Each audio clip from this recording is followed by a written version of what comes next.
আর রামচন্দ্রকে বলা হলো মর্যাদা পুরুষোত্তম ভগবান। এই মর্যাদা পুরুষোত্তম কেন বলা হলো? রামচন্দ্রকে মর্যাদা পুরুষোত্তম কেন বলা হলো?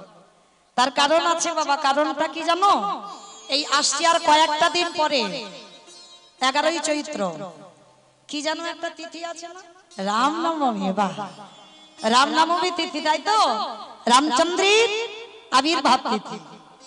এই রাম লক্ষ্মণ ভরত শত্রুঘ্ন বাবা, এদের জন্ম তো আপনাদের আমাদের মতো হয়নি, অজনী সম্ভব। পুত্রেষ্টি যজ্ঞ করেছিল রাজা দশরথ, আর পুত্রেষ্টি যজ্ঞ করে রাম লক্ষ্মণ ভরত শত্রুঘ্নকে পেয়েছিল। কিভাবে? ওই যজ্ঞ থেকে সন্তানদের জন্ম হয়নি বাবা। যে যজ্ঞের অগ্নি থেকে রাম লক্ষ্মণ ভরত শত্রুঘ্ন আসেনি, ওই যজ্ঞ থেকে একটা চারু উঠেছিল। চারু মানে পরমান্ন। তোমার পরমান্ন মানে কি গো? খিচুড়ি। খিচুড়ি পরমান্ন মানে নাকি খিচুড়ি? মানে খিচুড়ি স্কুলেও যায়নি। পায়েস, পরমান্ন মানে পায়েস। তাহলে পুত্রেষ্টি যজ্ঞ করে বাবা ওই অগ্নিকুণ্ড থেকে উঠেছিল একটা পরমান্নর পাত্র। আর সেই পরমান্নটা মা কৌশল্যা, কৈকেয়ী আর সুমিত্রা, তিনটে পাট রানী, তার তিনটে রানী শুদ্ধ আচারে বসলো। তিনটে রানীকে দেওয়া হয়েছিল বাবা, মানে তিনজনকে পাত্রে দেওয়া হলো। আর তিনজনই যদি ওই চারু সেবা করে তখনই গর্ভবতী হবে, তখনই রাম লক্ষ্মণ ভরত শত্রুঘ্নের আবির্ভাব। কিন্তু এইবার তো একটা প্রশ্ন এসে যায় বাবা, এই যে তিনজন মাকে বসিয়ে আর যখন ওই যজ্ঞ অগ্নির কুণ্ডে তিনজনকে পরমান্ন দেওয়া হলো, হঠাৎ বাবা সুমিত্রার ভাগে যে পরমান্নটা ছিল না, ওই পরমান্নটা একটা কালো কাক এসে উড়িয়ে নিয়ে চলে গেছে। এইবার আপনারাই বলেন, কত সাধ্য সাধনা করা সন্তান যদি মা কৈকেয়ী সন্তানের মা হয়, মা কৌশল্যা যদি সন্তানের মা হয়, আর সুমিত্রার ভাগের পায়েসটা কাক এসে উড়িয়ে নিয়ে চলে গেছে, তাহলে বাবা এবার কান্নাকাটি হবে না? সুমিত্রা তো কান্নাকাটি বাঁধিয়ে দিয়েছে, দিদি তোরা মা হবি, আমি তো মা হতে পারবো না। কারণ স্বামী যজ্ঞ করলো, আর ওই যজ্ঞের অগ্নি থেকে যে চারু উঠলো, তোরা পান করবি, তোরা সেবা করবি, তোরা মা হবি। আমি এত হতভাগিনী, আমার ভাগের পরমান্নটা তো চলে গেল, না জানি কে খেয়ে নেবে। কিন্তু পরমান্নটা তো নিয়ে চলে গেল বটে।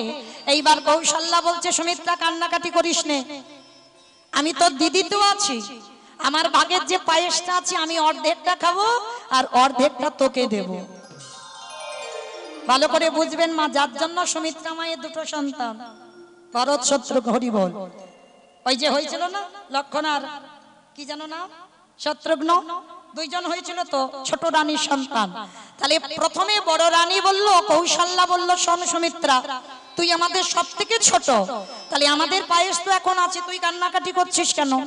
অর্ধেকটা মা কৌশল্যা সেবা করলো আর অর্ধেকটা সুমিত্রাকে দিল। এবার কৈকেয়ী বাবা এক নারী আর এক নারীকে হিংসে করে, আপনারা ভালো করে জানেন। কি বাবা, একটা পুরুষকে যত না হিংসে করে, একটা নারী কিন্তু একটা নারীকে হিংসে করে। তাই হিংসায় জর্জরিত হয়ে সুমিত্রাকে বলল, কৈকেয়ী মা, কি রে, শুধু বর দিদি তোকে ভালোবাসে, আমি কি ভালোবাসি না? তাহলে আমারও ভাগে যে পায়েসটা আছে আমি অর্ধেকটা খাবো আর অর্ধেকটা আমি তোকে দেব। তাহলে বাবা হিসাবটা কি হলো? এদের সব এক ভাগ করে পড়লো, আর সুমিত্রার ভাগে দুটো ভাগ হলো। হলো কি না বাবা? হিসাবে তো সেটাই বললো। আর ওই যে কৌশল্যা যেটা অর্ধেক সেবা করলো তাতে রাম, আর যে অর্ধেকটা দিল তাতে হয়েছিল লক্ষ্মণ। আর কৈকেয়ী মা যে অর্ধেকটা সেবা করলো তাতে হলো ভরত, আর যে অর্ধেকটা সুমিত্রাকে দিল তাতে হলো শত্রুঘ্ন। আর যার জন্য বাবা রামের দিকে সবসময় টান একটু বেশি ছিল আমার লক্ষ্মণের। কেন? একই বস্তু সেবা করে দুই ভাইয়ের আবির্ভাব, মানে একই বস্তু সেবা করে। আর সব সময় মানে রাম যা বলতো লক্ষ্মণ বাবা সবার আগে মাথা মানে নাড়িয়ে রাজি হয়ে যেত। কেন? সব সময় ওর দিকে একটা টান। আর ভরতের দিকে সব সময় টান ছিল শত্রুঘ্ন। কেন? কারণ একই বস্তু সেবা করে, যে বস্তু সেবা করে ভরত জন্ম নিয়েছে, সেই বস্তু সেবা করে আমার শত্রুঘ্ন জন্ম নিয়েছে, যার জন্য ওদের দুজনের একটা টান আলাদা ছিল। কিন্তু এবার আমাদের প্রশ্ন, যে বাটিটা সুমিত্রার ছিল সেই ভাগের বাটিটা গেল কোথায়? কে খেলো বাবা? ওই পায়েসটা উড়ে গেল কোথায়? যায়নি কোথাও। ওই কাকটা নিয়ে যেতে যেতে না মুখ থেকে পড়ে গেছে কোথায়? রাবণের মার কোলে। আর যখনই পড়ে গেল না সঙ্গে সঙ্গে মনে এত সুবাস, কারণ ওটা তো যেমন তেমন কারো তৈরি করা পরমাণু নয়। যখনই পড়ে গেল, কেন হয়েছে বাবা? বিভীষণ অত ধর্মপরায়ণ, শুধু ধর্মপরায়ণ নয়, সর্বদা রামচন্দ্রের একনিষ্ঠ ভক্ত। আর যার জন্য মর্যাদা পুরুষোত্তম কেন বলা হলো? যখন বাবা সীতামাকে চুরি করে নিয়ে গেল রাবণ, তখনই আমার ওই রামচন্দ্র প্রতিজ্ঞা করেছিল, লক্ষণ বিভীষণের কাছে প্রতিজ্ঞায় আবদ্ধ হলো, বিভীষণ যদি ওই লঙ্কার মাটিতে তোমাকে রাজা করাতে না পারি, আমি কথা দিলাম আমার অযোধ্যার মাটিতে তোমাকেই রাজা করাবো। কারণ যা যা কিছু ঘটে বাবা সবই তার চিত্রপটে। এই কথাটা শুনে লক্ষণ বলেছিল, দাদা তুমি তো এখন রাবণকে নিধন করতে পারোনি, তাহলে রাবণকে নিধন করার আগে তুমি প্রতিজ্ঞা করে দিলে যে লঙ্কাতে যদি রাজা করাতে না পারি। তখনই রাম বলেছিল, কেন লঙ্কাতে যদি না পারি আমার অযোধ্যায় 14 বছর পর আমি বিভীষণকে রাজ সিংহাসনে বসাবো। কারণ রাম জানতো আমার জন্ম যে বস্তু সেবা করে হয়েছে, লক্ষণের জন্ম যে বস্তু সেবা করে হইল, যে বস্তু সেবা করে ভরত শত্রুঘ্নের জন্ম হলো, সেই বস্তু সেবা করে বিভীষণও সেবা করে এসেছে। যার জন্য রামচন্দ্র বলেছিল, যদি লঙ্কায় রাজা না হয় অযোধ্যায় রাজা করাবো। আর ওই বস্তু সেবা করে বাবা ধার্মিক পুত্র বিভীষণের জন্ম হয়েছিল। কারণ ওই যে সুবাস, রাবণের মা মনে মনে করলো মৃত্যু হয় হোক, কিন্তু এত সুন্দর পরমান্ন যেখান থেকে পড়ুক, কোলে যখন পড়লো আমি এই বস্তু সেবা করব। সেবা করলো। আর যার জন্য আমার রামচন্দ্রের দিকে সর্বদা একটা বিভীষণের আলাদা একটা টান ছিল। কিরকম লঙ্কায় থাকতো জানো?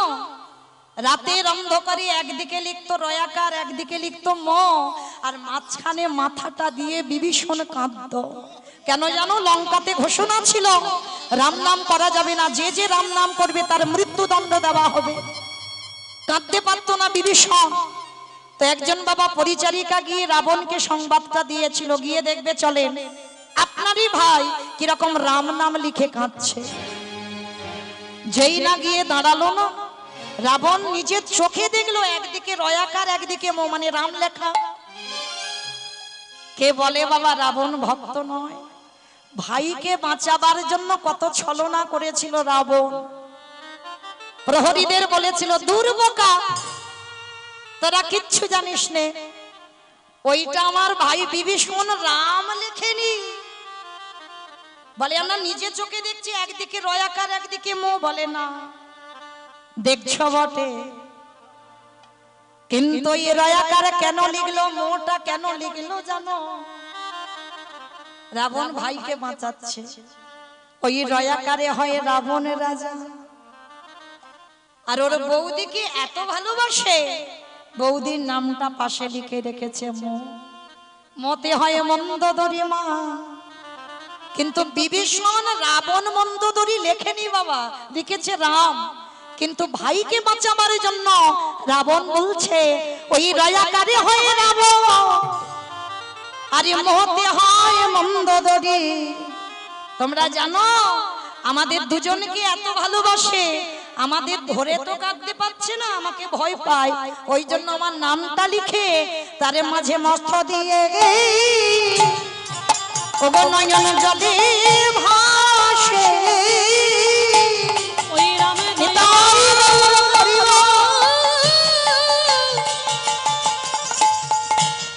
দয়া করো বলে ওই মাঝে মাথা দিয়ে নয়ন জলে ভাসে। আস্তে তাহলে বাবা ঠাকুর আপনারাই বলেন, সেই রাবণ রাজা যার জন্য নিজে স্ত্রীকে বনবাস দিল বাবা, হ্যাঁ লব কুশের জন্ম হলো, বনবাসে দিল, কিন্তু তথাপিও প্রজা বাৎসল্য ভগবান প্রজাদের কথা মান্যতা দিয়ে নিজের স্ত্রীকে পর্যন্ত ত্যাগ করলো। সীতা মা ছিল না, দ্বিতীয়বারই বিয়ে করেনি বাবা, স্বর্ণ সীতা তৈরি করে যজ্ঞে বসেছিল, কিন্তু দ্বিতীয়বার বিয়ে নয়।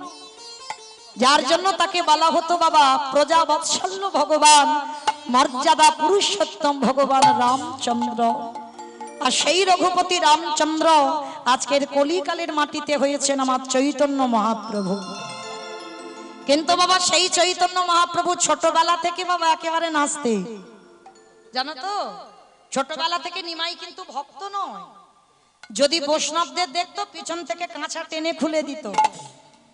কি গো, ভগবানের চরিত্র এমন, পিছন থেকে কাঁচা শুধু খুলে দিত না, কারোর যদি শিখা দেখতো না ছোট নিমাই, পিছন থেকে গিয়ে শিখাটা ধরে টান দিত। মানে এইরকম দুষ্ট ছিল নিমাই। মানে কৃষ্ণ ভক্ত কবে হয়েছে? বাবার নামে গয়ায় পিণ্ডদান করার পর, তার আগে কিন্তু নয়। তার আগে নিমাই সর্বদা নবদ্বীপে বদমাইশি করে বেড়াতো, আর সর্বদা ব্রাহ্মণ বৈষ্ণবদের পিছনে বাবা নিমাই তো পণ্ডিত। কেন বাবা সন্ন্যাসী নিল? নিমাই বুঝতে পেরেছিল পাণ্ডিত্য থাকলে বাবা ভজন হবে না।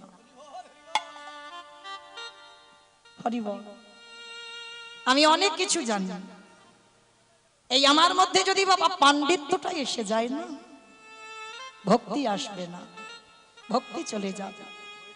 নিমাই মনে মনে ভাবলো পাণ্ডিত্য থাকলে যখন ভজন হবে না, পাণ্ডিত্য থাকলে যখন আমার ভক্তি চলে যাবে, তাহলে এই পাণ্ডিত্য আমায় ত্যাগ করতে হবে। যার জন্য তো বাবা 24 বছর বয়সে কলির জীবকে উদ্ধার করবার জন্য বধূ বিষ্ণুপ্রিয়াকে ফেলে রেখে চিরজন্মের মতো হলো সর্বত্যাগী সন্ন্যাস। কিন্তু এই নিমাই যেমন আমার চৈতন্য মহাপ্রভুর থেকে 52 বছরের বড় ছিল অদ্বৈত আচার্য গোসাই, আর এই মহাপ্রভুর চিকিৎসা করতো কে জানেন? মুরারি গুপ্ত, যিনি হচ্ছেন হনুমান। হৃদয় ছিঁড়ে বাবা রাম সীতার যুগল মূর্তি দেখিয়েছিল।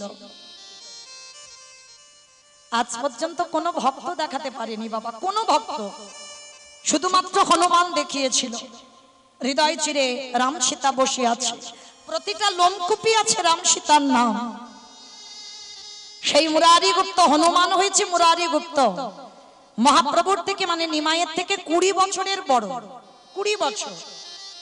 আর এই মুরারি গুপ্ত না এমন একজন ভক্ত, যেমন আমরা এখানে অনেক ভক্ত আছি বাবা, কখন কালী ভক্ত হচ্ছি, কখন কৃষ্ণ ভক্ত হচ্ছি, কখন শিব ভক্ত হচ্ছি, মানে যখন যেটা মনে হয় তখন সেটাই ভক্ত হয়ে যায়।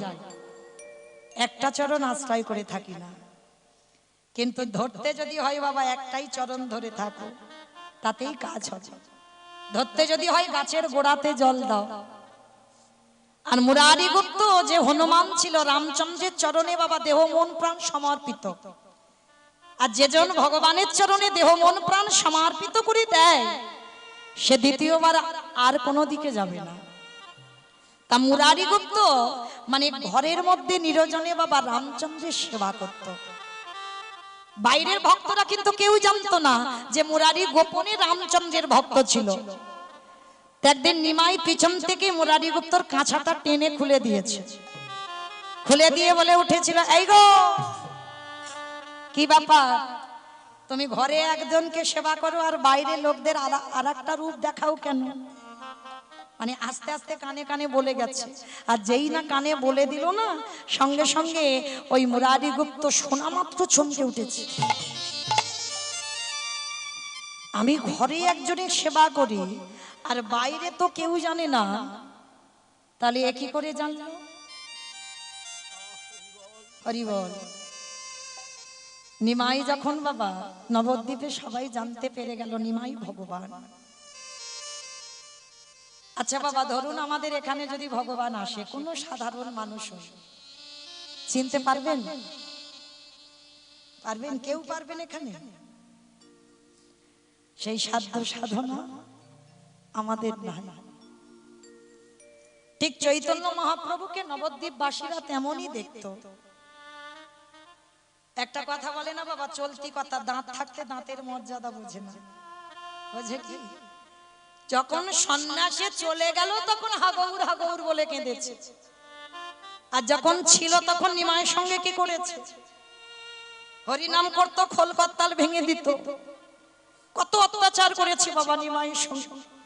নিমাই যে ভগবান কেউ সেটা বিশ্বাস করতে পারেনি। জগন্নাথ ধাম পুরী ধামে যে বিলীন হলো সেখানেও বাবা কেউ বিশ্বাস করলো না যে নিমাই ভগবান।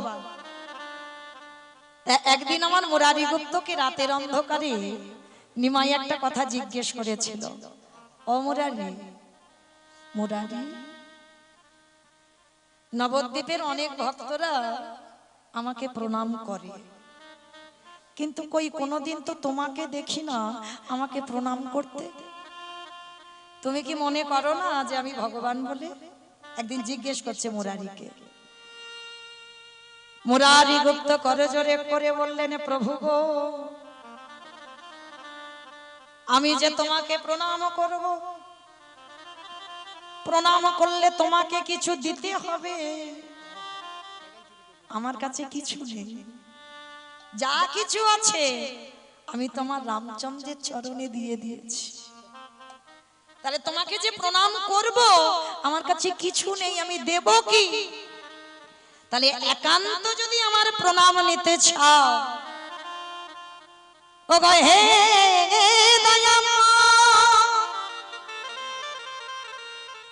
তোমার চরণে আমার একটাই নিবেদন, একান্ত যদি আমার প্রণাম তুমি গ্রহণ করতে চাও, তাহলে এই নিমাই অবতারে, গৌরী অবতারে দাঁড়ালে হবে না, আমার ঘরের মধ্যে গিয়ে তোমার রাম হয়ে গে প্রভু দাদাতে খাবে গে। নিতাই গৌর হরি বল। আমি এই রূপে বড়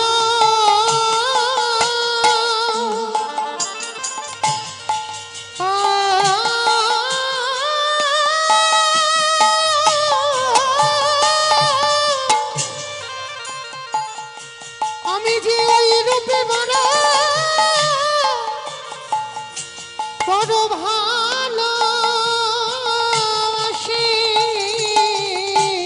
একেবারে রাম হয়ে তুমি দাঁড়াও দেখি। চমকে উঠলো আমার ভগবান, আমার নিমাই চমকে উঠে বলল, কি ব্যাপার মুরারি, তার মানে তুমি কলিযুগে আমাকে রাম হয়ে দাঁড়াতে হবে? বলে হ্যাঁ, একান্ত যদি আমার প্রণাম নিতে চাও রাম হও, কারণ আমি আমার দেহ মন প্রাণ হনুমান হয়ে রামের চরণে দিয়ে দিয়েছি, তাহলে আমার প্রণাম নিতে গেলে তোমাকে রাম হতে হবে। ও মায়েরা, ভগবানকে শাসন কারা করে গো? ভক্ত। ভক্তই পারে বাবা ভগবানকে চোখ রাঙাতে, ভক্তই পারে ভগবানকে শাসন করতে, ভক্তই পারে ভগবানকে মারতে। মুরারি যেই না বলেছে দাঁড়াও আমার ঘরে রাম হয়ে, আরে কি ভগবান থাকতে পারে এই জগৎ সংসার মাঝে? যদি ভক্ত কায় মনোবাক্যে ভগবানের কাছে কিছু চায়, আমারে ভগবানের তৎক্ষণাৎ তার মনোবাসনা পূর্ণ করে।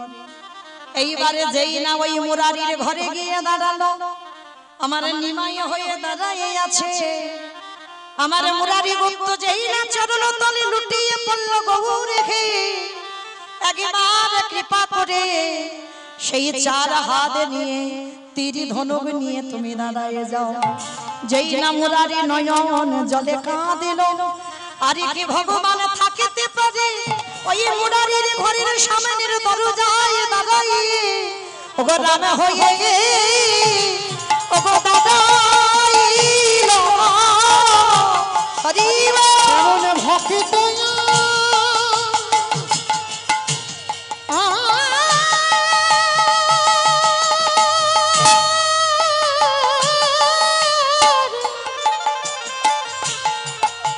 কেমন ভক্ত কেমন ভগবান, এবারে রাম হয়ে দাঁড়াইল, যদি আমরা ডাকতে জানি না, ভালোবাসতে জানি না, তাই তো ভগবানের দর্শন পাওয়া যায় না। কিন্তু ডাকার মতো যদি ডাকা যায়, আমার ভগবান ভক্তের দুয়ারে এসে দাঁড়িয়ে যায়। কলিযুগে যাগযজ্ঞ নয়, ব্রত পূজা নয়, ধ্যান তপস্যা নয়। চৈতন্য মহাপ্রভু বললেন, যদি কোনো ব্যক্তি পূজা অর্চনা না করে তাতে অসুবিধা হবে না বাবা, করলে ভালো, না করলে যে অসুবিধা হবে তা নয়। মানে করলে কি হবে বাবা, সোনায় সোহাগা, করলে ভালো, যে না করলে অসুবিধা হবে তা নয়। যদি কেউ ধ্যান তপস্যা না করে তাতেও অসুবিধা হবে না, করলে ভালো, না করলে অসুবিধা নাই। কেউ যদি বাবা যাগযজ্ঞ অনুষ্ঠান না করে তাতেও অসুবিধা নাই, করলে ভালো, না করলে বাবা অসুবিধা না। কিন্তু কলির মানুষকে একটাই পদ অবলম্বন করতেই হবে, কি? হরিরে নাম, হরিরে নাম, হরিরে নামাইব কেবলা কালা নাস্তে নাস্তে নাস্তে বগবিরহন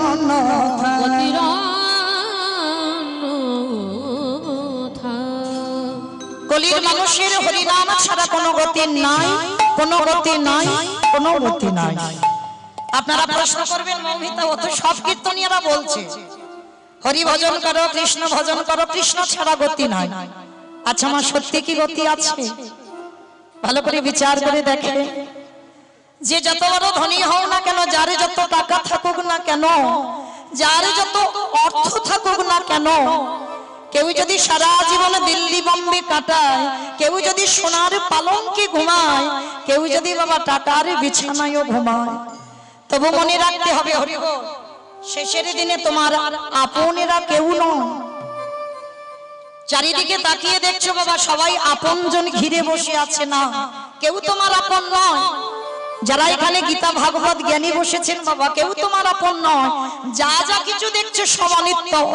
যেটা আজকে তোমার আছেই, সেটা কালকের অন্য কারোর হয়ে যাবে। নিত্য বস্তু যদি থাকতে হয়, সেটা হলো বাবা গৌর গোবিন্দ চরণ। হরি বল, হরি বল, হরি বল। তাহলে গৌর গোবিন্দ চরণ ছাড়া যখন তোমার আপন কেউ নয়, তাদের কাদের জন্য বাবা কৃষ্ণ ভজন ভুলে যাচ্ছ? কৃষ্ণ ভজিবার তরে সংসারে আয়নো, সংসারে আইনু অগমিছে মায়ায় বদ্ধ হই বিভীষণ হইনু। বৃক্ষসাম হইনু। এই দেহটা বাবা শুধুমাত্র কৃষ্ণ ভজনের জন্য, দেহটা শুধু সংসারের জন্য নয়, দেহটা শুধু স্বামী সেবার জন্য নয়, দেহটা শুধু ছেলে পুলে মানুষ করবার জন্য নয়। এই দেহটা যদি কৃষ্ণ ভজনের খায়, এই দেহটা যদি কৃষ্ণ সাধনার খায়, তাহলে কেন হেলায় হারিয়ে দিচ্ছ মা? শেষের দিনে যখন কেউ আমাদের আপন নয়, শেষের দিনে সঙ্গী হবে আমাদের কর্মফল। মনে রাখতে হবে বাবা, কেউ কোনোদিন কাউকে কর্ম ছাড়বে না। আমি জানালা দরজা বন্ধ করে একটা কর্ম করলাম বাবা, আমি ছাড়া কেউ জানে না। কি বাবা হচ্ছে না? বাস্তবে যে কর্মটা করেছি, ভুল কাজ করেছি, সেটা আমি ছাড়া আর জগতে কেউ জানে না। কিন্তু মায়েরা মনে রেখো, যে জানবার মালিক ঠিক বাঁশি ধরে বসে আছে। শেষের দিনে কর্ম তোমায় ছাড়বে না। রামচন্দ্রকে বাবা সরুজ নদীর জলে প্রাণ ত্যাগ করতে হয়েছে। ভগবান কৃষ্ণচন্দ্রকে 125 বছর বয়সে জরাবাধির তীরে প্রাণ ত্যাগ করতে হয়েছে। চৈতন্য মহাপ্রভুকে 48 বছর বয়সে বাবা দেহ সম্বরণ করতে হলো। যে ভগবান রাধারানী জীবন, রাধারানী প্রাণ, রাধারানী ছাড়া এক পলক চলতে পারে না, সেই রাধারানীকে 100 বছর কাঁদিয়েছিল। তাহলে এই জায়গাটাই আস্বাদন করে কি মনে হচ্ছে বাবা, আপনাদের আমাদের ছেড়ে দেবে মনে করেছ?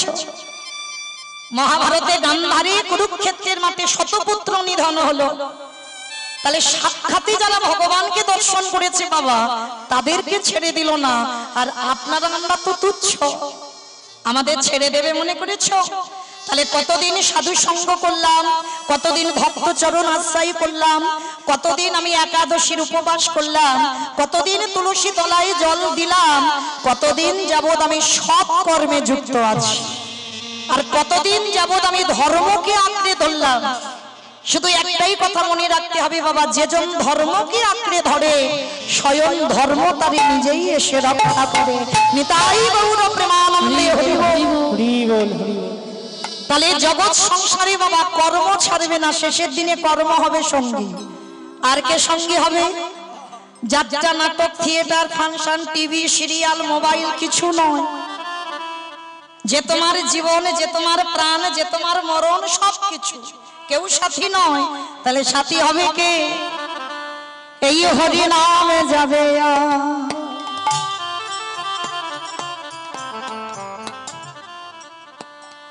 আমাদের পচা দেখো দেহ যা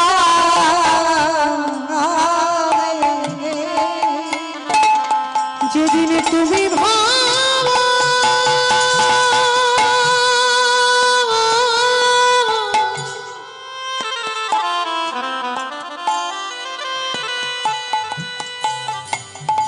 যেদিন তুমি ভাবো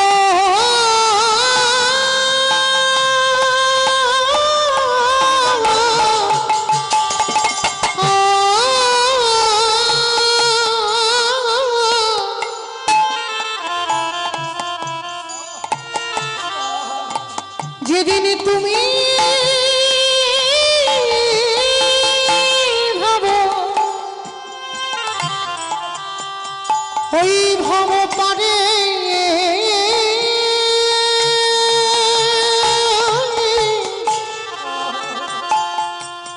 ভব পারে যা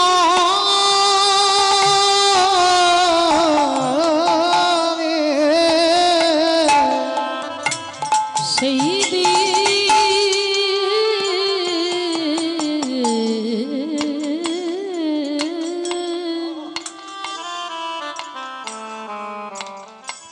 সেই দিন নাম যাবে।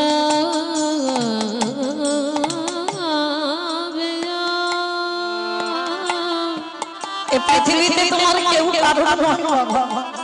এই পচা দেহ ও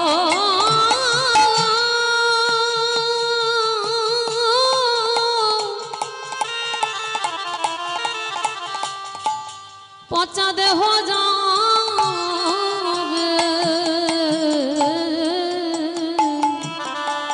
ও ভাই আমাদের কারণ কৃষ্ণ ভজন ভজন হলো না। কৃষ্ণ বলে বা বলি এইভাবে সবাই আমরা মায়ার বাঁধনে বন্দী হলো। শুধু আমার আমার করে মরলাম। আমরা জগতে এলাম খেলাম ভব ছেড়ে চলে গেলাম। কেমন হরি বলে কাঁদলাম না গো। দয়াল শেষের দিনে তুমি ছাড়াই আমার বন্ধ আর জীবনা। বলে তুমি তো আমার পিতা বন্ধু ভাই। দয়াল আমি তোমার ঘাটে এসে আমি দাদাই রইলাম। আমার মনে কোনো হে দয়াল হরি। দয়াল তোমার মতো বন্ধ আর জীবনা। এইবার উদ্ধার করো মোরে। তুমি আমার কেশে ধরে টেনে নিও। আমি মায়া মাঝে পড়ে আছি। তুমি আমার মায়ার বন্ধন মুক্ত করো। মনে কাঁদো হে গৌর হরি। দয়াল সাধনে আমি আমার সব সপিনা আমার প্রাণ জীবন যৌবন। আমার জাতি পুনরান জীবন যৌবন। এই চরণেতে শুতে দিলাম। তোমার ওই সাধনে আমি জানাই লাগিলাম। জানবে নাই জানবে নিতাই গৌর হরি জানবে নাই জানবে যেন চরণে ছাড়া করো না যে জানবে নাই জানবে জানবে নামে যাবে আর পচা দেহ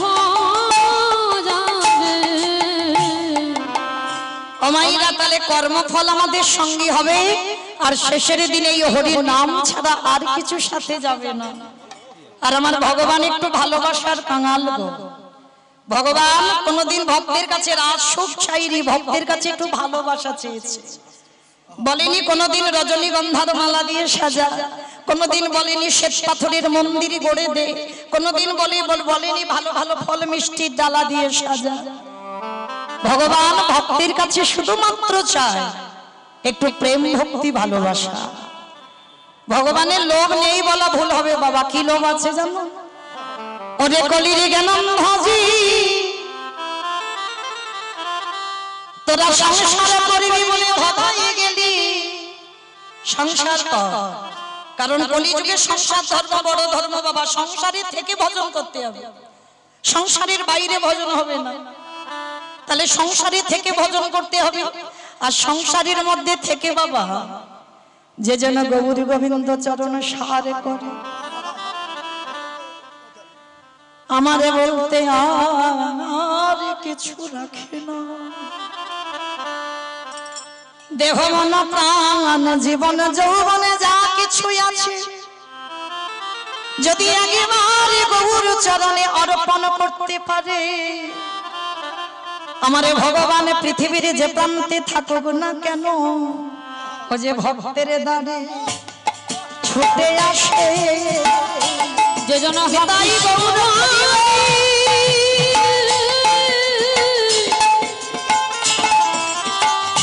কৃষ্ণ বলে কাঁদিতে পারে, সেই ভক্তের দ্বারে ছুটে আসে। শুধু আমার ভগবান ওই ভক্তের দ্বারে ছুটে আসে না, আরে কে করে জানো? ওই ভক্তের পদ ধুলা সঙ্গে মাখে। ও ভক্ত কৃপা,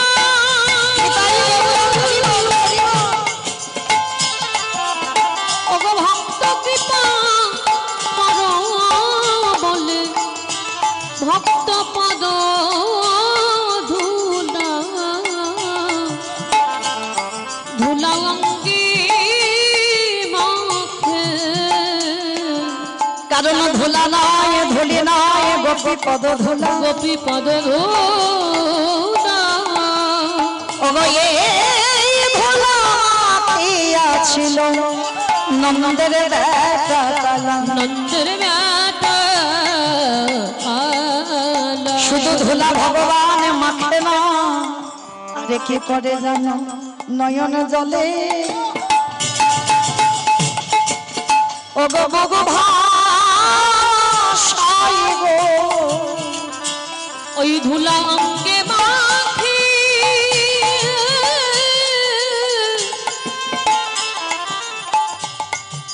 আর কি করে জানো? সে যে নয়ন জলে বুক ভাষায় গো। ও মায়েরা, এই যে খেলা খেলতে বসেছো না, আজকের কত সময়, মানুষের কত সময়ের দাম বাবা। এই মৌমিতার কীর্তন তো ঘরের বিছানায় ঘুমিয়ে ঘুমিয়েও শোয়া যায়, শোনা যায়, যায় না বাবা? তাহলে কিসের আশায় বসে আছেন এত গরমে এত কষ্ট করে? কিসের জন্য এসেছেন? শুধু কি বাবা আমাকে দেখবার জন্য না, আমাকে দেখবার জন্য নয়। এই যে খেলা খেলতে এসেছো না, এই খেলায় একটা আনন্দ আছে। যেমন ক্রিকেট খেলা বলো, ফুটবল খেলা বলো, কবাডি খেলা বলো, যে কোনো খেলায় বাবা হার জিত হয়, এক পক্ষ হেরে যায় এক পক্ষ জিতে যায়, কিন্তু এই খেলায় ওগো সবাই যেতে, ওগো সবাই উলুধ্বনি হয় না, আমি তাই গৌর হরি যেতে, বলি এই হরি নামের খেলাতে বলে সবাই যেতে, ওগো এই হরি নামের খেলাতে বলে সবাই যেতে। আসলে মায়েরা এই হরি নামের আরো একটা বিশেষত্ব আছে কি জানো? শুধু সবাই জিতে যায় না, আর এই হরি নামের খেলাটা কেমন? ওগো ধরা ধরিয়া জড়া জড়ি, সবাই মুখে বলে নিতাই গৌর হরি হরি হরি, পদে ধরা ধরিয়া জড়া জড়ি, শুধু ধরা ধরি না, আরে ভক্তরা কি করে জানো? ওগো পিতা ধরে পুত্রের পায়, ওই হরি নামে আনন্দেতে মেতে পিতা ধরে পুত্রের চরণ, ওগো মাতা ধরে, মাতা ধরে পুত্রের পায়, এই হরি নামে পিতাই গৌর হরি আনন্দে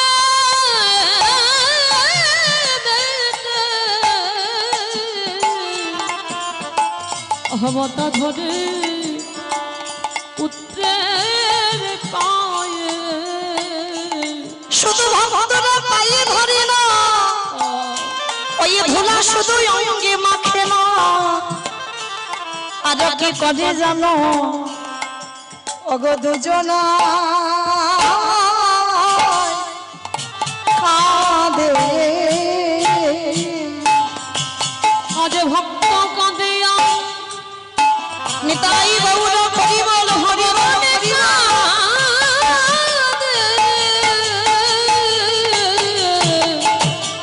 আজ দুজনা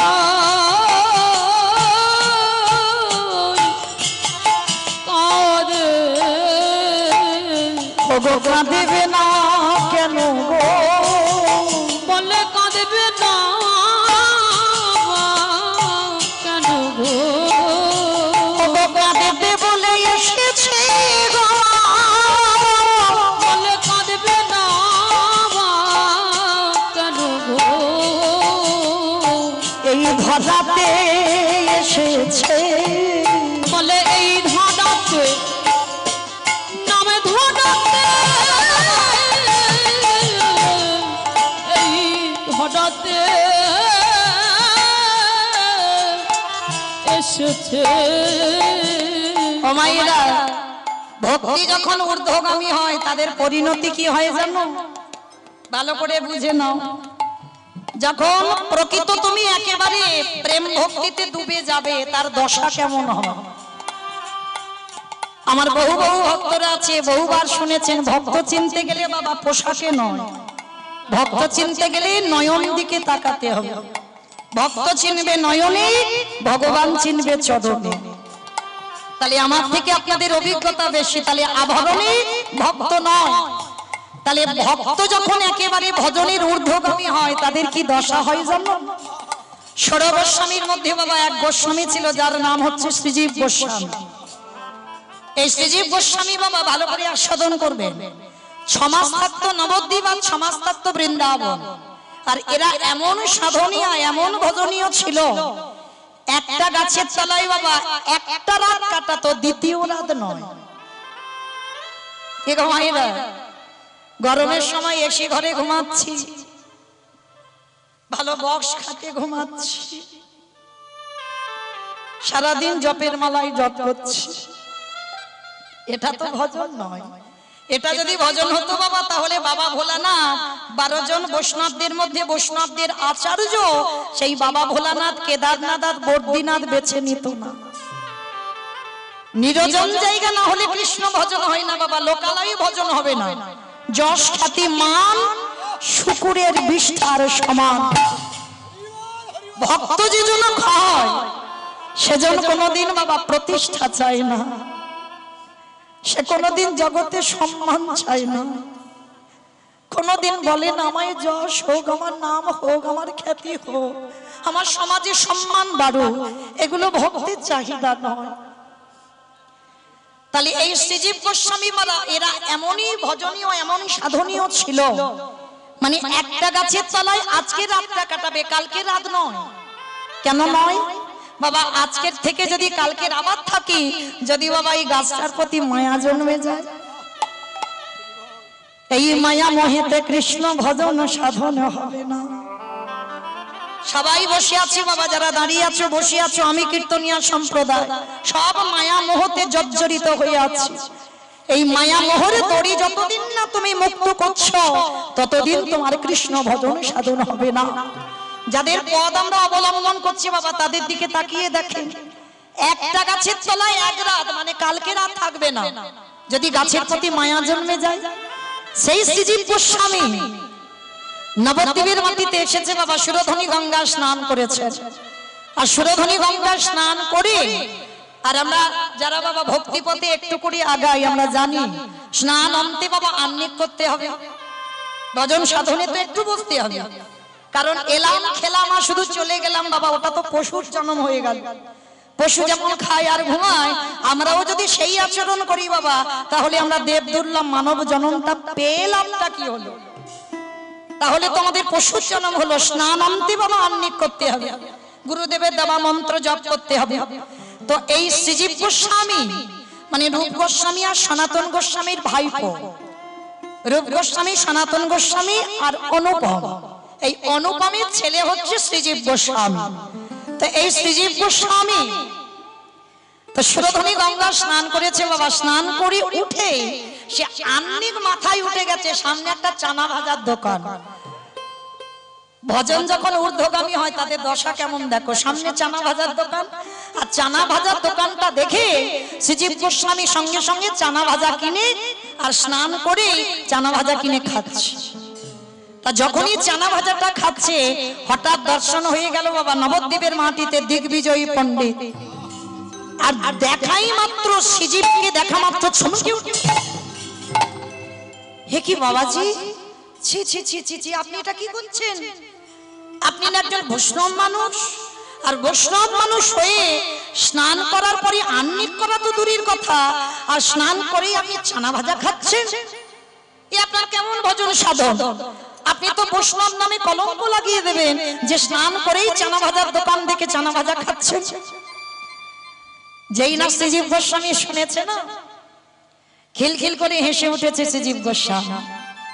অপণ্ডিত শোনো, তুমি তো জানো না আমি স্নান করে কেন আমি চানা ভাজাটা খাচ্ছি জানো? আমি আহ্নিক করব না। কেন করবে না? বলে আমার দুটো অসহ্য হয়ে গেছে। দুটো অসহ্য হয়ে গেছে বলে, হ্যাঁ। আর বাবা অসহ্য হলে আমরা কি করি? ঠাকুর ঘরে যাই না, হ্যাঁ, নাম টাম করা বন্ধ। অনেকে মানে এগুলো, আবার অনেকে মানে না। তা আজকে শ্রীজীব গোস্বামী বলছে আমার দুটো অসহ্য হয়েছে, আর দুটো অসহ্য হয়েছে বলে আমার আহ্নিক হবে না।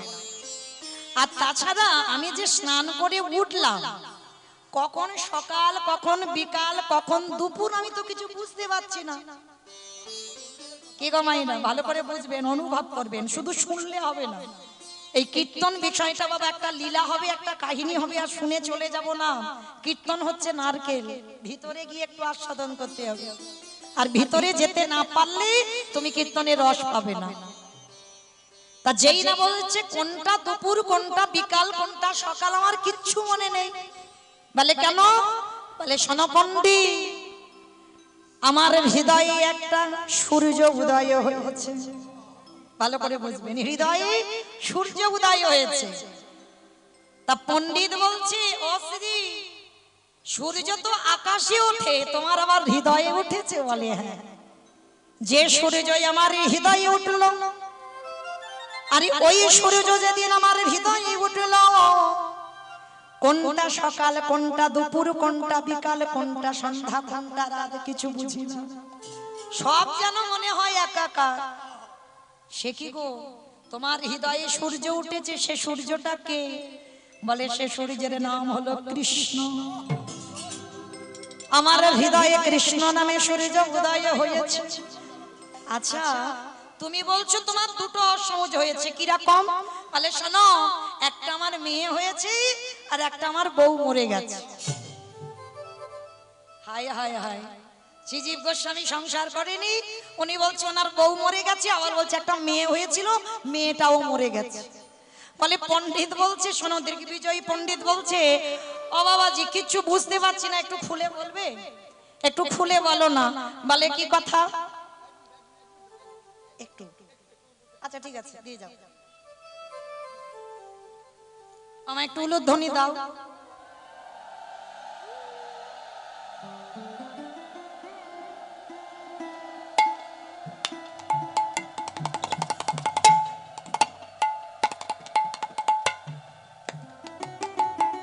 আজ স্বর্গীয় সুধীরচন্দ্র মণ্ডলের বাসভবনে এই মহতী অধিবাসরে ওনার বাড়ির দুই বৌমা, বড় বৌমা, ছোট বৌমা আজ মমিতাদিকে উত্তরীয় পরিয়ে আহ্বান করবেন এবং পুষ্পতক দিয়ে ওনাকে স্বাগত জানাবেন।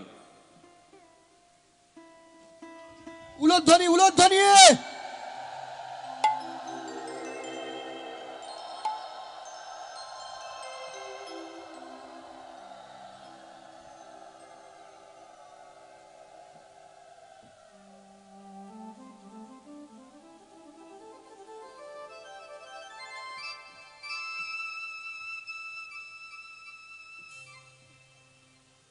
নিতাই গৌর প্রেমানন্দে হরি বল হরি হরি বল বল হরি বল হরি বল।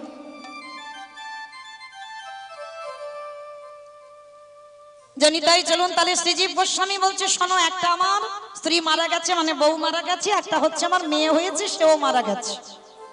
বলছে শোনো, মেয়েটা হয়েছিল সেটা একটা অসহজ, আর আমার বউটা মরে গেছে সেটা একটা অসহজ। কি মা, দুটোই তো অসহজ। তা শ্রীজীব গোস্বামী বলছে একসঙ্গে আমার দুটো অসহজ হয়েছে, মেয়েটা হলো আর বউটা মরে গেল। বলে এটা কিরকম বুঝলাম না, আপনি তো বিয়ে থাই করেননি, তাহলে বউ হলো কি করে আর মেয়েটা এলো কি করে? এগুলো তো আমাদের মাথায় ঢুকছে না। বলে ঢুকবে না কেন জানো? শোনো, আমি যাকে বিয়ে করেছিলাম সেই মেয়েটার নাম কি জানো? মায়াবতী। এখানে যত দাদা ভাই বাবা ঠাকুররা বিয়ে থা করেছেন সংসারী, বউয়ের নাম যাই হোক না কেন বাবা, বউ হবে একটা মায়া। হ্যাঁ, মায়ার সংসার। কি বাবা বলা হচ্ছে না, মায়ার সংসার? তাহলে এখানে যে যার স্ত্রীর নাম যাই হোক, স্ত্রীর নাম হবে মায়া। মায়ার সংসারে আমরা জর্জরিত হয়েছি। হ্যাঁ, শ্রীজীব গোস্বামী বলছে আমি বিয়ে করেছিলাম, আমার বউটার নাম ছিল মায়া। আর জানো ও পণ্ডিত, দিব্যি আমি মায়াকে নিয়ে সংসার করছিলাম, আমার কিছু অসুবিধে হচ্ছিল না। আর সংসার করতে করতে হঠাৎই আমার হৃদয়ে যখন কৃষ্ণ নামে সূর্য উদয় হলো, মানে মায়া সংসার হচ্ছিল, হঠাৎ তুম করে বাবা কৃষ্ণ নামে সূর্যটা উঠে গেল। আরে যেই না কৃষ্ণ নামে সূর্য উদয় হলো, ওই মায়ার গর্ভে একটা কন্যা সন্তান জন্ম নিল, যার নাম হলো ভক্তি রূপী কন্যা। হরি বল হরি বল।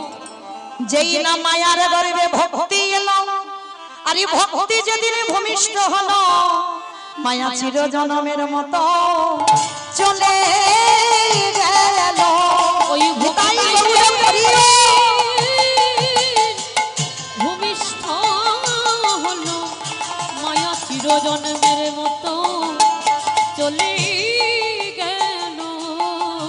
তাহলে মায়েরা ভক্তি যখন এসে যাবে বাবা, মায়া কেটে যাবে। তাহলে মায়া মরে গেল, ওটা অসহজ, আর আমার মেয়েটা যে ভক্তি এলো সেটা একটা অসহজ। অপন্ডিত, দুটো অসহজে কি কৃষ্ণ ভজন করা যাইব? কৃষ্ণ ভজন তাই গৌরব হরি বল হরি বল। ওই যে জন কৃষ্ণ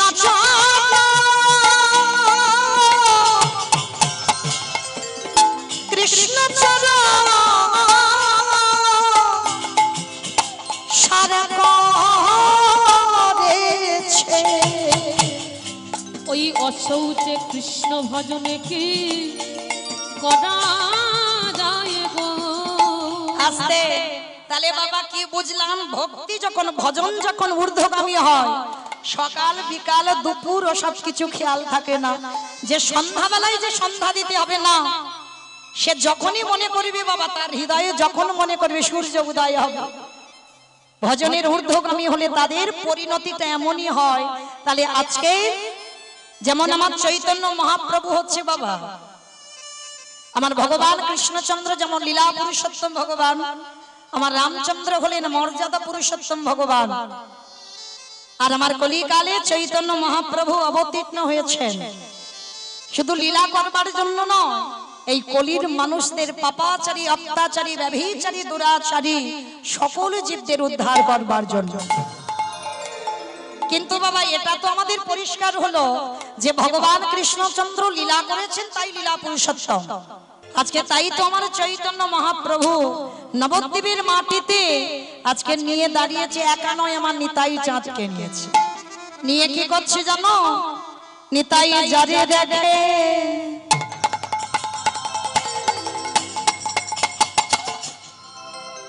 তাদের বলে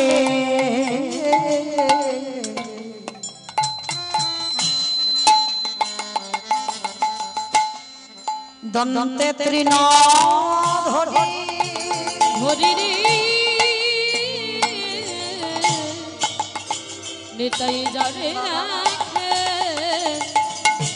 তারে বলে অগদন্তে তৃণ ধরি আস্তে বাবা ঠাকুর এগুলো মহাজনী পদাবলী, বৈষ্ণব পদাবলী। নিতাই যারে দেখে তারে বলে দন্তে তৃণ ধরি। মা তৃণ মানে কি? তৃণ মানে খড়, ঘাস। আচ্ছা বাবা, হরিনাম করবে করুক, দাঁতে ঘাস নিচ্ছে কেন? আমাইরা কই আমরা এত এত কীর্তনিয়া কীর্তন গাই, কই কারণ মুখে তো ঘাস নাই আছে? কেউ দাঁতে ঘাস নিয়ে কীর্তন গাইছে? গাইছে না তো। তাহলে বৈষ্ণব পদাবলীতে বলছে নিতাই যখন হরিনাম বিতরণ করছে দাঁতে ঘাস কেন বলছে? তাহলে নিশ্চয়ই বাবা আমাদেরও দাঁতে ঘাস নিয়ে কীর্তন করতে বলেছে। বলেছে তো? বলে না। কারণটা কি জানো? এই সমাজের তফাৎ। এটা এখনকার সমাজ আর মহাপ্রভুর আমলের সমাজ বাবা অনেক তফাৎ। এই তখনকার সমাজের নিয়মটা ছিল কি নিয়ম না, আমি যে কথাটা বলছি সেই কথা সত্যি, আমি কথাটা বলছি কথাটা সত্যি। কি করে প্রমাণ করবে? তোমাকে দাঁতে ঘাস নিতে হবে। আর দাঁতে ঘাস নিলে কি হবে? যে তুমি নত হয়েছ, মানে তুমি বড় দীনতার প্রতিমূর্তি, মানে তুমি গুরুজনদের সামনে নত জানো হতে পেরেছ, যার জন্য চৈতন্য মহাপ্রভুর আমলে নিয়ম, মানে গুরুজনদের সামনে কথা বলতে গেলে তোমাকে দাঁতে ঘাস নিতে হবে। আর আমাদের সমাজে মানে এখনকার সমাজে নিয়ম কি? দাঁতে ঘাস নয়। আপনারা অনেক গুরুজন গুণীজন বসেছেন, অনেকে জ্যেষ্ঠ বা জ্যেষ্ঠা বসেছেন, আমি অনেক ছোট, যেন ভাববেন না আমি জ্ঞান দিচ্ছি না, কাউকে জ্ঞান দিচ্ছি না, আমি একটু মনে করাচ্ছি। আপনারা সবাই এখানে আমার থেকে অনেক অভিজ্ঞতার মানুষ, আপনারা জানেন, কিন্তু সংসার সমুদ্রে বাবা হাবুডুবু খেতে খেতে ভুলে যায়। মনে করাবার জন্য কীর্তন, জ্ঞান দিতে আমি আসিনি, আমার নিজেরই জ্ঞান নাই তো জ্ঞান দেব কি করে? মনে করাবার জন্য। তাহলে বাবা আমাদের সমাজে নিয়ম কি? যে গুরুজনের সামনে কথা বলতে গেলে আমার স্বভাবটা যেন একটু নত ভাব হয়। মানে দেখবেন বাবা যারা মানুষ চেনে, মানে আমার মধ্যে যে একটা আমিত্ব আছে দেখলেই বোঝা যায়। মানে তার কথা বলা, তার স্বভাব, তার চলাফেরা, তার চরিত্র দেখলে বোঝা যাবে বাবা তার মধ্যে একটা আমিত্ব কাজ করে। মহাপ্রভু বলছে গুরুজনদের সামনে কথা বলতে গেলে তোমার ভিতরে যেন আমিত্বটা না থাকে, অহংকার মঞ্চ থেকে নেমে সবার সামনে নত জানো হয়ে তোমাকে নম্র হয়ে একটু কীর্তন গাইতে হবে। এটা আমাদের স্বভাবে নিয়ম, আমার সমাজে নিয়ম। কিন্তু মহাপ্রভুর সমাজে দাঁতে ঘাস।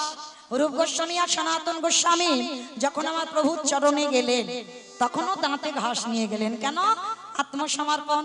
প্রভু আমার বলতে কিছু নাই, এই দাঁতে ঘাস নিয়ে এলাম, সব তোমার চরণে দিলাম। তাই বলছে নিতাই যারে দেখে তারে বলে দন্তে তৃণ ধরি। ওই নবদ্বীপের অলিতে গলিতে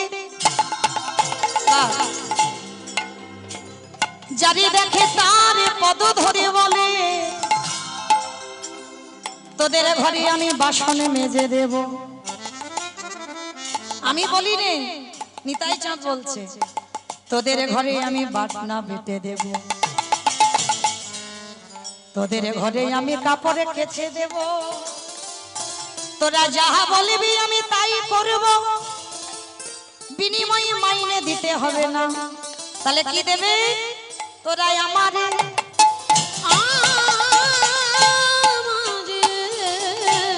ওগো কিনে আলা,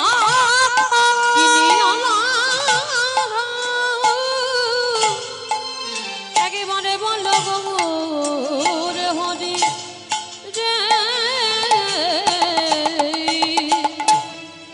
আমাইরা নিতাই চাঁদ হরি নামের ডালাটা এনে শুধু হরি নাম দিচ্ছে না, এত বলি নিতাই চাঁদ ভূমি গড়ি যা রে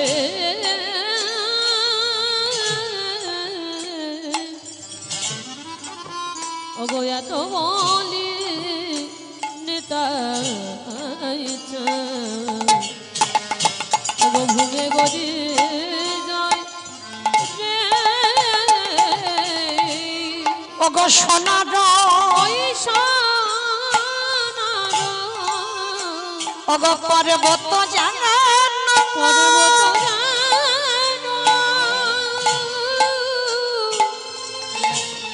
আজ ধুলাতে লুটাই রে। তোরা কে কি নিবি তোরা কে কি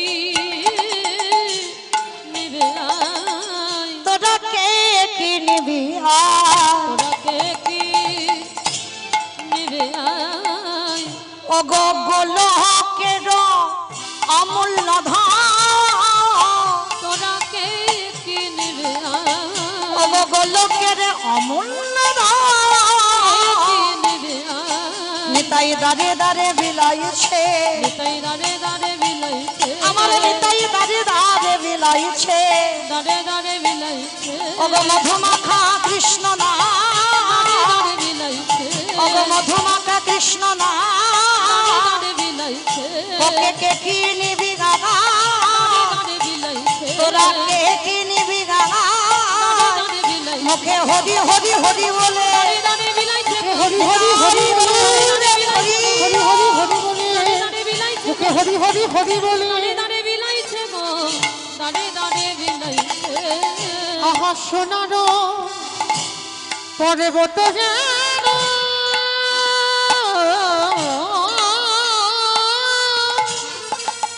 ধুলাতে লুটা, আজ ধুলাতে লুটা, হেন অবতারে যার রতি না জন্মিল, রতি না জন্মেল, ওগো দাসিলোচন বলে সেই পাপী এলো আর এলো গেল। গেল, দাসলোচন বলে সে পাপী এলো আর গেল রে, লোচন বলে সে লোচন বলে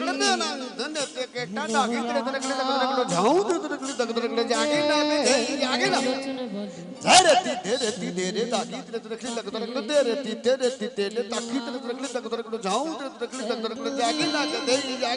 বলে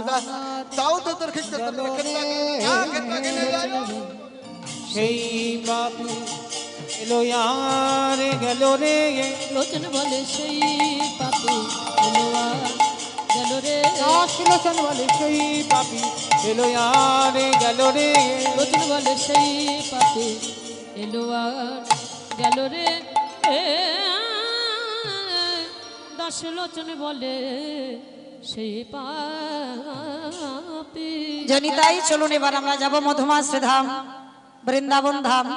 তো এতক্ষণ নবদ্বীপে ছিলাম, মা দেখে সবাই মিলে একবার বলেন গৌর সুন্দরী কি, নবদ্বীপের ধাম কি, জয় সচিরি নন্দন কি, ধ্বনিটা হলো কি? জয়। এটাও জয়। এত রিহার্সাল দিয়ে দিয়ে আর হয় না, সে তবু হয়ে যাচ্ছে। বললাম ধ্বনিটা হলো কি? এটা নাকি জয়। এইটা জয় নয়, একটু প্রেম সে জয় দাও। এত জোরে জয় দাও, কত দূর যাবে? সোনারপুর শোনা যাবে, সোনারপুর। দূর, কাছে কাছে সোনারপুর, সোনারপুর যাবে। তাহলে তেমাতা চলে যাক, কালিকাপুর যাক। যাবে যাবে, তেমাতা যাবে। বাহ, যাক না যাক মাথা তো নেড়েছে, এতেই হবে। আচ্ছা অমাইরা, কই দেখি আমার নিতাই চাঁদ গৌর চাঁদের মতো হাত দুটো তোলো দেখি। যাদের হাত আছে তোলো, যাদের নাই বলবো না। যারা দাঁড়িয়ে আছেন বাইরে সবাই এদিকে হাত, সবাই একসঙ্গে। কই এইদিকে হাত ওঠেনি কেন? সব ধসে যাচ্ছে। তোলো দেখি সবাই একসঙ্গে, সবাই বলবে কেমন? গৌর সুন্দরী কি, জয়। নবদ্বীপী ধাম কি, সচির নন্দন কি, বিষ্ণু প্রিয়া কি, নিতাই চাঁদ কি, ভক্তবৃন্দ কি, হরিবাসর ধাম কি, সাধুগুরু বৈষ্ণব কি, আপন আপন গুরুচরণ কি, নিতাই গৌর প্রেমানন্দে হরি বল। চলো এবার আমরা সবাই যাবো মধুময় শ্রীধাম বৃন্দাবন ধাম। আর যেতে গিয়ে একটা ভজন গাওয়া হোক, একটা হবে। চলো, তবে আমি আর আমার সম্প্রদায় নয়, সবাই যাব। তা যারা যারা যাবো একটু উলুধ্বনি তোলো।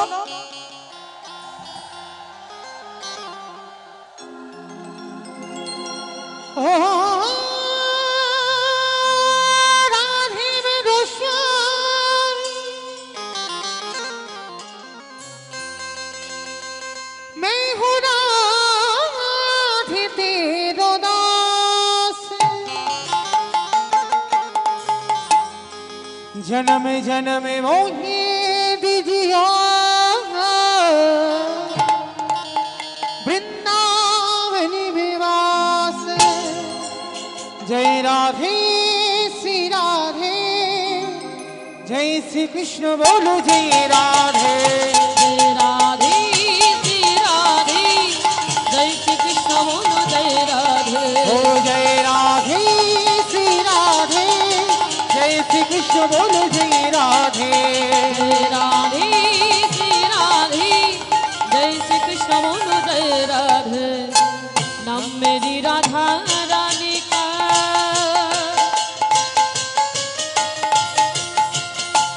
हो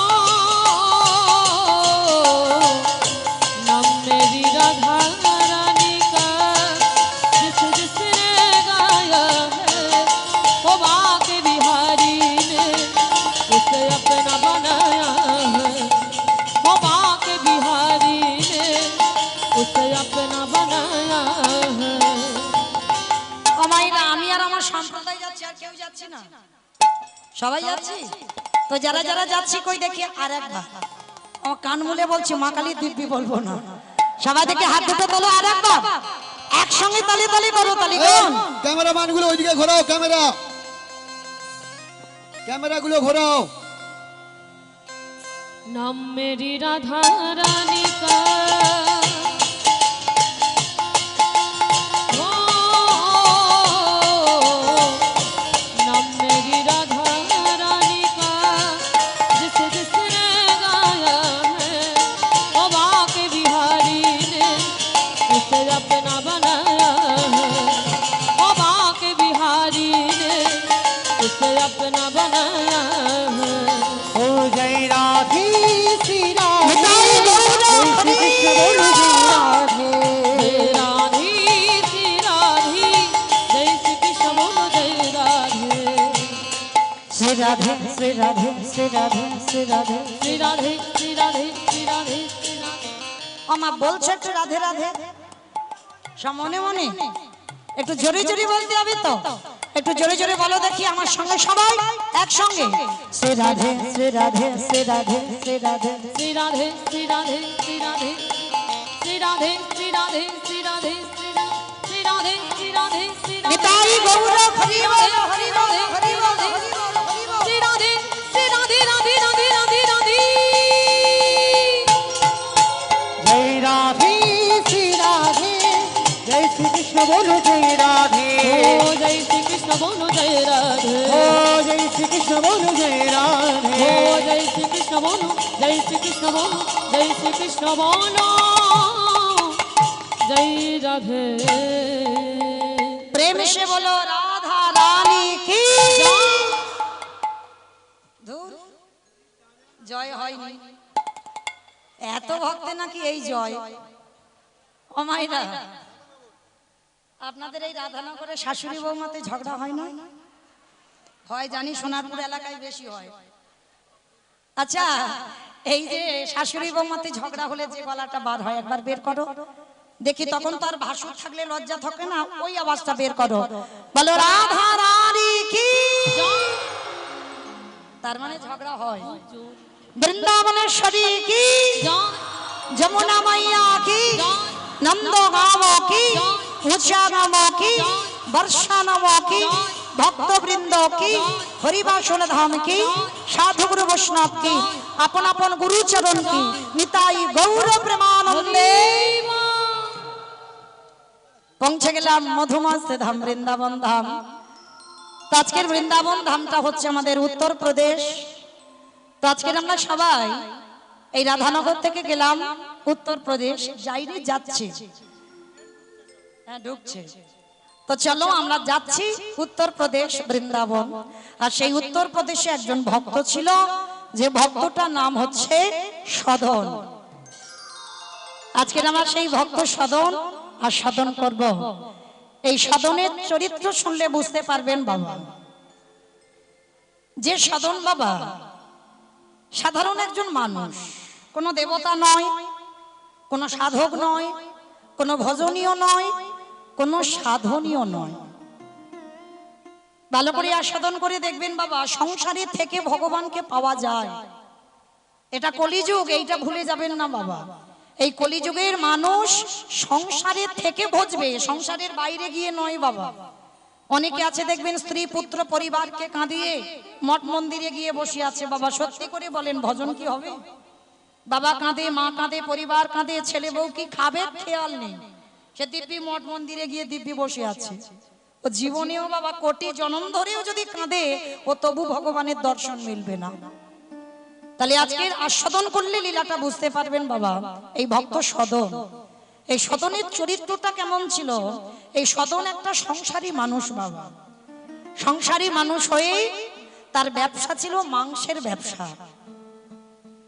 লীলাটা শুনলে বুঝবেন বাবা, যে শুধু যে পূজা অর্চনা করলেই ভগবান পাওয়া যাবে, যে আমরা প্রসাদ সেবা করলেই যে শুধু ভগবান পাওয়া যাবে না, এগুলো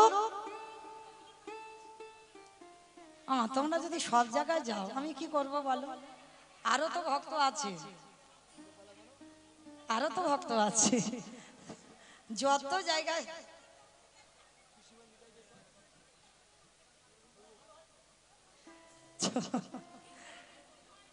আচ্ছা ঠিক আছে, তোমরা সব জায়গায় যাবে না, কেমন? আচ্ছা এবার আমার বলতে হবে, আমার তো মানে পড়ার সুযোগ নেই, কীর্তনে কীর্তনে ঘুরছি, তাহলে গাইব কি, কেমন? আচ্ছা ঠিক আছে, নিতাই গৌ, কেমন? নিতাই গৌ,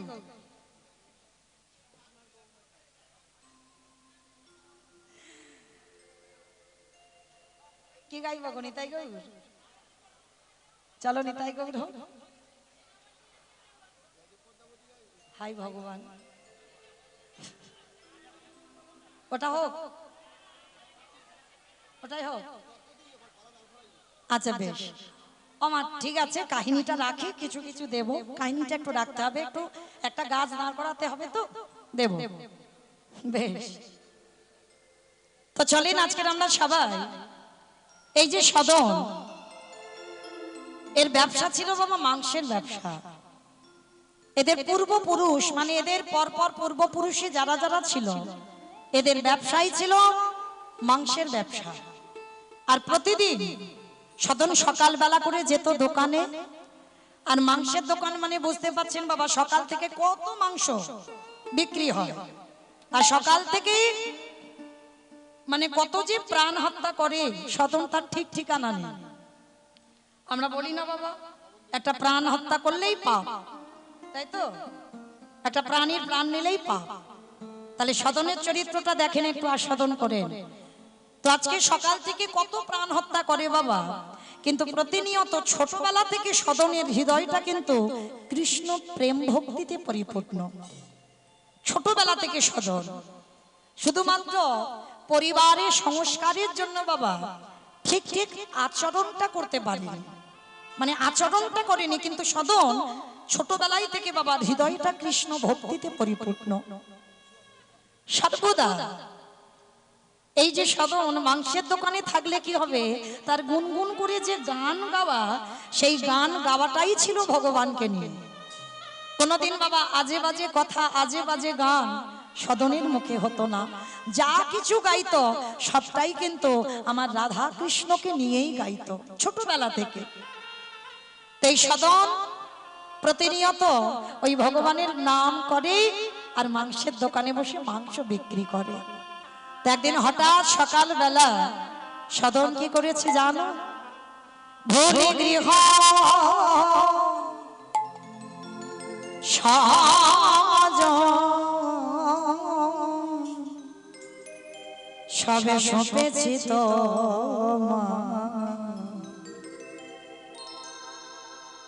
রাখো রাখো রামা ওহে শ্যামরা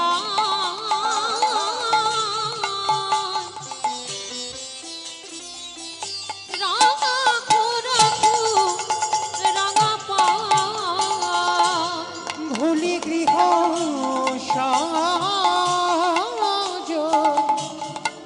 সবই সপেছি তোমায়।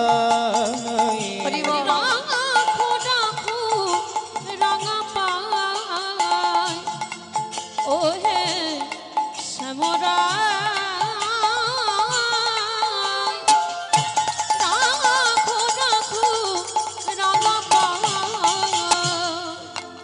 সংসারে মরুভূমি।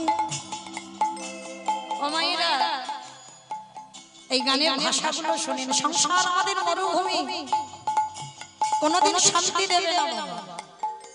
সংসারে যতদিন তুমি দিতে পারবে দু হাত ভরে, সংসার ততদিন তোমায় ভালোবাসবে, ততদিন তোমার কদর যত্ন করবে। ওই জন্য মহাজনেরা বলছেন সংসারে মরুভূমি নাহি তোর ছায়া, নাম নীল দশা আনমে ভয়া। সংসার মরুভূমি নাহি তরু ছায়া, নাম নীল দশা আনো মেঘ মায়া। আনন্দ নিপবনে নন্দ দুলালে, আনন্দ নৃপবনে নন্দ দুলালে ঘুচা দিন হরি অষ্টু যমুনা। রাখো রাখো রাঙা নিতাই গৌর হরি বল হরি বল হরি বল। শ্যামরা রাখো রাখো রাঙা পায়, ওহে শ্যামরা রাখো রাখো রাখো রাখো রাঙা পায়। ঈশ্বর পরম কৃষ্ণ ঈশ্বর পরম কৃষ্ণ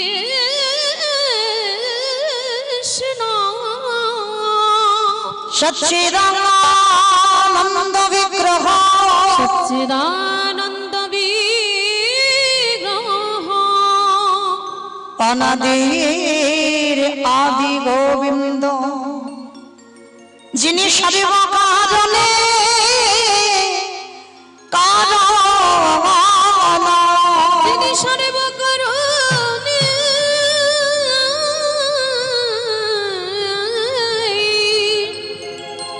কারণ।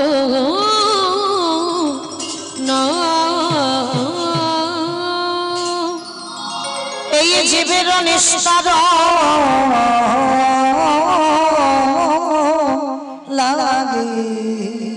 নিস্তার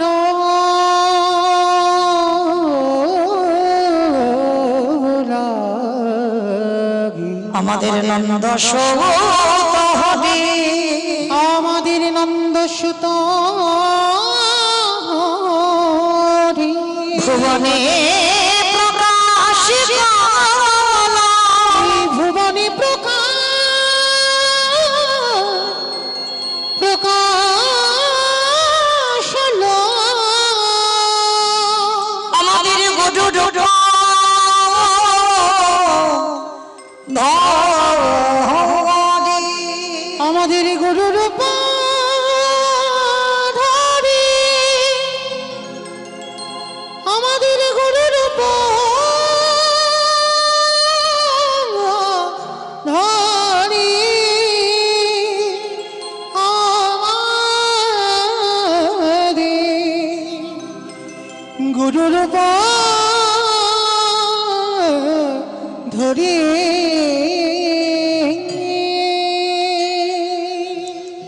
জনিতাই জয় রাধেশ্যাম, জয় জগন্নাথ, জয় মহাপ্রভু, হরে কৃষ্ণ, জয় রাধে জয় রাধেশ্যাম। সমবেত শুধু কৃষ্ণ অনুরাগী, গৌর অনুরাগী, মাতৃমণ্ডলী পিতৃমণ্ডলী, একটু মিটতে পারো, মাতৃমণ্ডলী পিতৃমণ্ডলী, আহুত অনাহুত আহত এই গ্রামবাসী বৃন্দ, যারা আমার রাধা গোবিন্দে, যারা আমার গৌর নিতাই রাতুল চরণ আশ্রয় গ্রহণ করেছেন, তাহাদের সবাকার চরণে রইল আমার কোটি কোটি দণ্ডবত। তারপরে জানাই এখানে যত সাধুগুরু ব্রাহ্মণ বৈষ্ণব আছেন, তাহাদের পাদ পদ্মে রইল আমার ভক্তিপূর্ণ দণ্ডবত প্রণাম। তারপরে জানাই বাবা, আমি আমার পিতামাতার চরণে, আমার শিক্ষা গুরু দীক্ষা গুরুর চরণে অনন্ত কোটি কোটি দণ্ডবত প্রণাম। তারপরে যাদের কথা না বললে বাবা সব থেকে বড় ভুল হবে, সব থেকে বড় অপরাধ হবে।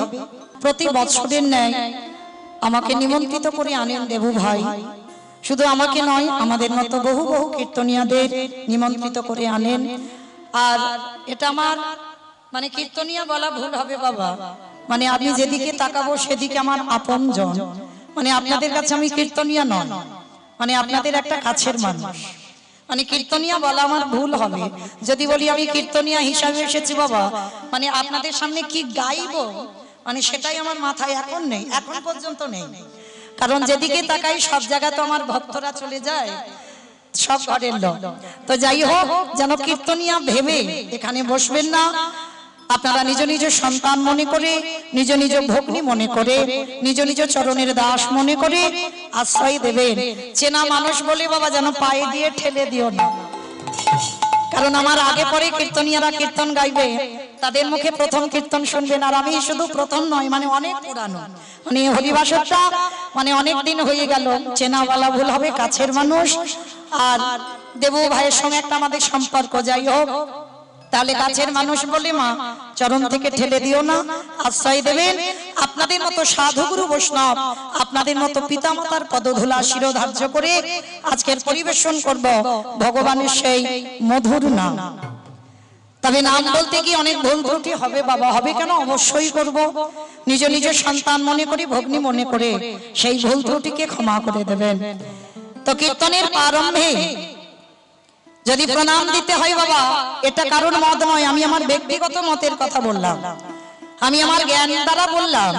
প্রণাম যদি দিতে হয় আগে তাদেরকে দাও যারা লোকের দাঁড়ে দাঁড়ে ভিক্ষা করে, যারা হরি নাম যজ্ঞের আয়োজন করে। শুধু ব্যক্তিগত মঙ্গলের জন্য নয় বাবা, কারোর ব্যক্তিগত কীর্তন হয় না। এই যে নামগুলো ঘোষণা করলাম, আপনারা বলবেন কেন মৌমিতা এগুলো তো ব্যক্তিগত কীর্তন, বলে না ভাই, কীর্তন কোনোদিন ব্যক্তিগত হয় না। জাতি ধর্ম নির্বিশেষে, কে নারী কে পুরুষ ভেদাভেদ থাকবে না। নারী পুরুষের ভেদাভেদ আছে বাবা, এখানে দেখেন, এখানে যদি যাত্রা নাটক হতো, মাঝখান দিয়ে বাঁশ বাঁধা হতো, একদিকে নারী একদিকে পুরুষ, ভেদাভেদ হতো। কিন্তু কীর্তনে ভেদাভেদ নয়, নারী পুরুষ একাকার। কে কোন জাতের মানুষ এসেছে, কে নিচু জাত, কে উঁচু জাত, কে ব্রাহ্মণ, কে বৈষ্ণব, কোনো ঠিক ঠিকানা নেই বাবা, সবাই একাকার হয়েছেন। এটাই আমার মহাপ্রভুর কীর্তন। কারণ কোনোদিন ব্যক্তিগত কীর্তন হয় না, কীর্তন সবার জন্য হয়।